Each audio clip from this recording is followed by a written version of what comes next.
আপনি কি জানেন মুখের ক্যান্সারে আক্রান্ত সব রোগী মদ বা তামাক গ্রহণ করেন না? তাহলে ক্যান্সার হলো কিভাবে? ভিডিওটি শেষ পর্যন্ত দেখুন। শেষের ইনফরমেশনটা হয়তো কারোর জীবন বাঁচাতে সাহায্য করতে পারে। হ্যাঁ, তামাক আর অ্যালকোহল মুখের ক্যান্সারের সব থেকে বড় কারণ। কিছু রোগীর ক্ষেত্রে কিন্তু এসবের কিছু ইতিহাসই থাকে না। তাহলে কারণগুলো কি হতে পারে? এইচপিভির মতো ভাইরাস, সুপারি আর পান, তামাক না থাকলেও শার্প টুথ বা ধারালো দাঁত, যার সঙ্গে জীবের বারবার ঘর্ষণ, আর্টিফিশিয়াল ডেঞ্চার বা কৃত্রিম দাঁত ব্যবহার করা। আর কিছু ক্ষেত্রে এমন কিছু কারণ আছে যেগুলো এখনো পর্যন্ত জানা সম্ভব হয়নি।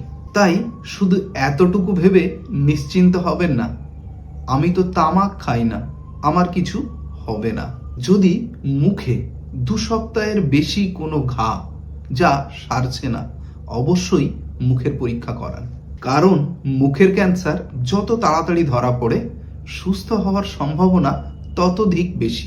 ক্যান্সার সম্পর্কে সঠিক তথ্য জানতে আমাদের চ্যানেলটিকে সাবস্ক্রাইব করুন।